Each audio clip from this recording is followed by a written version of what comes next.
joining us on CodeChat today. I'm Jeremy Foster. You can find me online at codefoster.com or on Twitter at codefoster. And I'm having a chat today with Greg. Greg, what's your last name?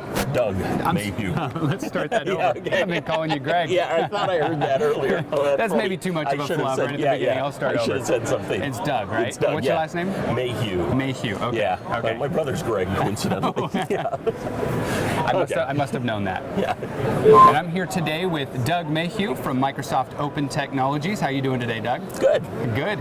And you probably noticed this is the first edition of CodeChat that's not recorded in the studio. We are live at OSCON in Portland, Oregon, and having a good time. We're actually in the exhibitors hall, so there's a little bit of energy going on around us. Hopefully the audio is all clear and you can understand what's going on.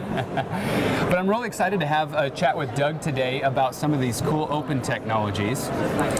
Can you give us a little bit of an introduction? First of all, I think maybe the question on some people's mind is, what's with Microsoft and open? These are not necessarily synonymous in everybody's mind.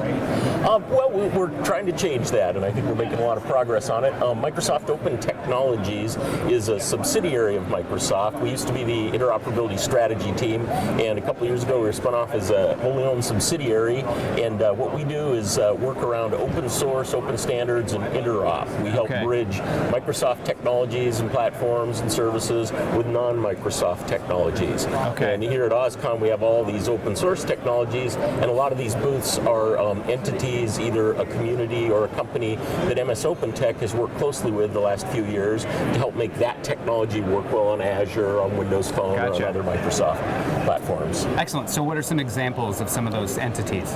So let's see, if you just kind of look around at the big booths here, the Mahugh booth's around the corner. Our team's done a lot of work. Yeah, back when they were called 10Gen 2 or 3 years ago, we first got involved with them, enabling that to work well on Azure. We have the Couch guys are down the hall from there. We have a lot of DevOps people here, Chef, Puppet, Docker, Packer, all kinds of people that our team's been working with in the last year.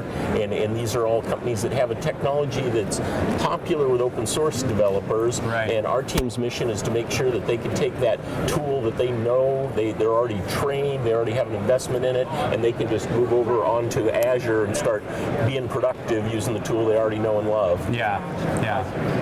Okay, so what do some of these efforts look like tangibly? Like Microsoft wants to have this interoperability and this welcoming of the open source community and the open source platforms onto our platforms. And what does that look like tangibly? What are our efforts?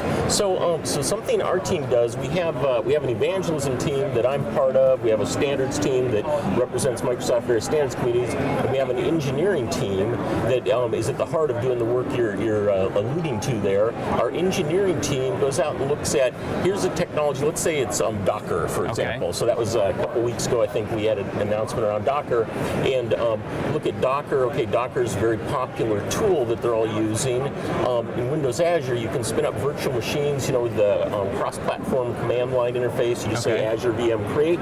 So we modified that, the engineers in our team, to add an Azure VM Docker create to spin up a Linux virtual machine on Azure that's ready to host Docker containers.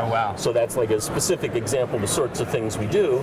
So now these guys who know Docker and are invested in Docker, they can just do that command to deploy Linux virtual machines on Azure, and then use the Docker management tools they already know and they're already using in other environments to manage all those containers they're deploying on Linux virtual machines on Windows Azure. So it sounds like kind of a best of both worlds, where you're getting Azure and all of the stability and redundancy and all of that stuff, but you're also working with these open source technologies that are maybe close to your heart. Yeah, and we understand that a lot of these people are not building on just one platform. They have complicated lives. They're thinking about AWS, they're thinking about VMware, they're thinking about their on-premises hardware. They have a lot going on, and we want to make it just really friction-free to look at Azure as another option to scale out in the cloud and take advantage of what Azure has to offer without having to change their tool set and their way of thinking about their services. As in like one command line easy. Yeah, exactly. That's an ideal case there, where we can just kind of add that option, and now it opens up a world of possibilities for them. Now I understand there have been some recent announcements out of Open Technologies, is that right? Yeah, let's see, this Monday, the president of MS Open Tech, John Pauli, had a blog post announcing our partnerships with Packer.io and Open Nebula. So Packer.io, and those guys are here at OSCON, we did 2 plugins for them. I think one of them is out, and as the blog said, the other one is coming soon in a matter of days. The one that's already out is a plugin that lets you use Packer on Hyper-V, Windows Server, so that Packer lets you create essentially a blueprint for a virtual machine, a bunch of software and configuration information, and then provision copies of that virtual machine really fast. So now you can do that on Windows and Hyper-V, and with the Windows Azure plugin we're about to release, you'll be able to save that blueprint in Azure Blob Storage and then deploy from there and provision a bunch of Windows Azure Linux virtual machines doing whatever it is you've defined in Packer. So that's the Packer part of the announcement. And Open Nebula is kind of an interesting company. They have a suite of tools for virtual data centers for security and monitoring and networking and so on, all the details of what you need to do to manage a data center. And virtual data center, meaning that can be hosted on various platforms, on on-premises hardware or on Amazon's cloud, on VMware's cloud, whatever. And now with the plugin that we've created for Open Nebula, you can also host those virtual data centers on Windows Azure and use the same tools to manage them that Open Nebula provides. So kind of like the Docker example, it's another case where they have a tool set they're already using that they know well, and now they can look to Azure as another place that they can host those virtual data centers and continue using the same management tools, but just use them on Azure and scale out and take advantage of Azure's broad reach and good performance and scalability and all that stuff. What are the other advantages that they're going to get from using Azure specifically? So let's see, the scaling out, I think, is kind of in a nutshell, the main thing that we see there is if you've got an approach you're already doing with virtual data centers and you want to be able to, in sudden high traffic, high demand scenario, kind of burst out to the cloud in a really big way, that Azure's a great fit for that. What about collaboration with other Azure resources, like maybe their clouds or their blob storage or their databases? Exactly. We would encourage them to look at that and take advantage of those things. And the first step is to be able to put that data center on Azure so that it's taking advantage of the ability to be hosted on Azure. And then we'd love for them to think more about some of the services Azure uniquely has to offer that might be. And I imagine it would be a big benefit, as opposed to having 2 completely different data centers, to have some services like Docker or whatever running in the same region as your blob storage, and so you're going to get the performance benefits of running your code real close to each other. Yeah, exactly. Kind of the standard suite of Azure benefits. We're delivering all that by creating this bridge that enables them to move the tools they're already using to Azure. Excellent. Well, I'm not sure if the crowd can see what's going on behind us, but we've got a whole bunch of exhibitor booths behind us here, including Microsoft and MS Open Technologies booth here. What's been going on in the booth the last few days? So let's see, we have right over here, I don't know if it's visible on the camera, but we have 15 machines set up for Quick Start Labs, and the concept here is that you can just walk up to one of those machines, and there's a web page up that has a few labs that take maybe 10 minutes, kind of hello world sorts of things, showing how various open source technologies that are in other places here at OSCON work on Azure or with Windows Phone. So like you can create a Cordova app and then see in the emulator, here it is running on Windows Phone, here it is running on Android, on iOS.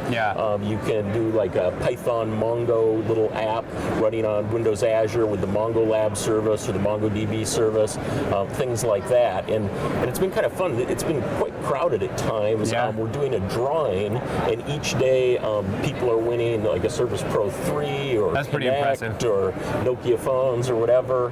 And so those things, we did a drawing at 6 p.m. yesterday and had a good crowd here.